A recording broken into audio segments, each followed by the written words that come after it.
All right, I don't think I figured it out. I think the governor figured it out. I don't know what happened. Sorry, Governor Gordon. Not to worry. Not to worry. I was hoping to hear from Don Day. Yeah, he said it's going to be windy, so I shut him off. We don't need to hear that. I want to get a budget update from you, and we're going to talk about, there's reason to be a little bit more optimistic than maybe a few weeks ago. What's the latest on the budget? Well, we're pretty pleased with how the House has come some distance. Of course, the Senate, kind of adopted our recommendations. They took a look at what the cuts had been, and they moved the governor's recommendations quite a bit of the time, and so that was encouraging. I think a couple of things that I'm particularly encouraged about. One is we've been working for several years to try to bring our state employees up to a competitive wage and not have the compression that happens that, when we pick certain classes and so on. I think the House finally came to the understanding of how valuable that was. And I think what we're seeing in this legislature is that as people are getting more and more accustomed to what it takes to really build a budget and make a budget happen, I think they're beginning to understand the sense that we put into our budget recommendation. And I'm actually pretty hopeful about how this is all going. Yeah, let me ask you: do you believe the struggles in the House? And I say struggles because they were at it 40 hours through the first two readings. They had to work a weekend. Do you believe this is because of their starting point rather than starting with your budget like the Senate did? They built this from the ground up, and maybe a rookie mistake. Well, Jake, one thing that's been sort of rolling around in my head that bothers me. We started with a recommendation. We tried to do the right thing for Wyoming. We built the essentials budget, really trying to, focus on what was essential to make life right for people. I think if we had all started there, if we had all talked about what Wyoming needs, as opposed to here's the governor's budget, we've got to be a lot less than that. That I think would have been a little bit better starting point, really. If I were going to sort of put a pin in it, it's about, well, here's the governor, we've got to be less than that. And that wasn't really thinking about the future. That was just sort of thinking about the politics. We in the Cowboy State Daily and had on the show Monday, Representative Cody Wiley with a guest column in the Cowboy State Daily. We had him on. His letter, what he penned, was brimming with positivity. And Representative Wiley said Wyoming doesn't need saving. He was really pro-Wyoming, and I love the message, and I think you did too. Yeah, I did. I mean, that's when you hear all this gloom and doom, that sounds like Biden. It's like, we got to do this because the world's coming to an end and blah, blah, blah, blah, blah. And you really look at Wyoming. Yeah, we've got our struggles, but it's kind of like, the pursuit of happiness. It's not happiness that's important in our Constitution. It's the pursuit. And it's the pursuit of a better Wyoming that is such an important piece for all of us. And that's why Cody really hit that note beautifully. We've got a beautiful state. It's got so much potential, and we've really expanded and opened the opportunities. People are really, I think they're tired of just hearing, 2 years from now, the whole world's going to come to an end. So we're hearing maybe a new phrase coined by the governor's office, this cutting to cut. Cutting for show. Club No has now morphed into Club Show, perhaps.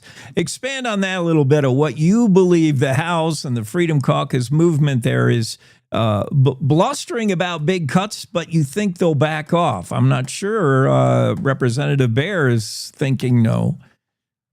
Well, yeah, the unfortunate thing about sort of I guess the train of conversation about this is it's, sort of being posed as a Bear versus Gordon kind of struggle.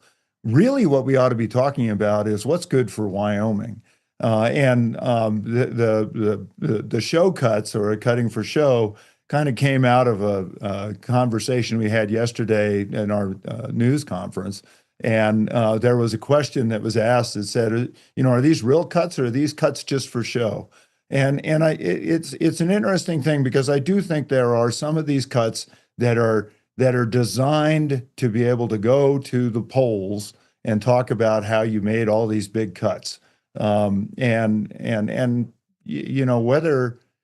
as I've said all along, it's the total that we need to worry about. And if you just take out a chunk of it, like the RHTP, put that in a separate bill, yeah, you can say you cut, 300 million or whatever, but you're still going to try to figure out how to spend it. And so there's some sort of gymnastics to try to make it look like we've really cut the budget. And I, fully expected that, because that's what I've done every time I've really approached the budget as governor. And when I was asked to do pieces with it with the treasurer, there's always a give and take. There's always a conversation. What is different right now is this trying to cast it as two political personalities. And I think people of Wyoming should reject that. They should really talk about what's good for Wyoming, what makes sense for us going forward. That's what's so nice about Cody Wiley's piece. When you've been hearing all this gloom and doom, he's coming back and saying it's in a good place. Yeah, that was really positive. We're talking to Governor Mark Gordon. We'll have later on the show the First Lady, and we'll be talking about the Wyoming Against Hunger, that whole initiative, Advocacy Day yesterday. But I want to talk, speaking of cuts, one thing, the Sunbucks, House of Representatives, earlier this week, House Bill 341, Summer Nutrition Assistance for Children, failed by a 25-34 vote. This is so-called Sunbucks. Disappointing? Well, that vote came back a little bit closer on a recount. But what is unfortunate is you've got several members of the House who are saying, what kind of people are we if we're not going to feed our kids? And I know there's a discussion about, should parents be doing more and so on and so forth, but penalizing the kids just doesn't make sense. You should be talking about the parents and what they can do. But there's also this notion that we've got folks that are just lazy and they're not getting stuff done. That's not necessarily the case. We've got people that are working 2 and 3 jobs, and we all know that we need to have more time with parents with kids. That's just a critical piece.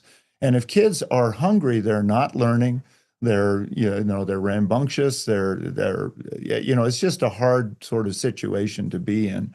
So I'm really disappointed in that. But I've also got to say there's this sort of, I don't know how to characterize it. It's just not very good thinking that's saying we don't need to upgrade our technology. We've got on the fraud piece of our SNAP benefits, the fraud piece itself is less than 1%. And the total, which is errors or miskeys or whatever, is about 3.15%, something like that. And so our fraud rate is very low.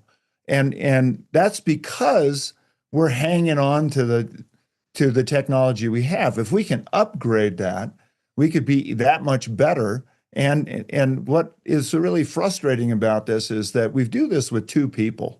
And having a few more, and the demand going up at pantries, you hear about that. That's what we heard yesterday. The ability to be able to run this program effectively is something that we should be doing, and we're just not getting there. You listeners in Torrington, Rock Springs, the governor's headed your way. The Essentials Budget Community Forums continue with Governor Gordon. He'll be in Torrington today. He'll be in Torrington this evening. Wow, yeah, it's going to be windy. Yeah. Get ready, real windy, but warm.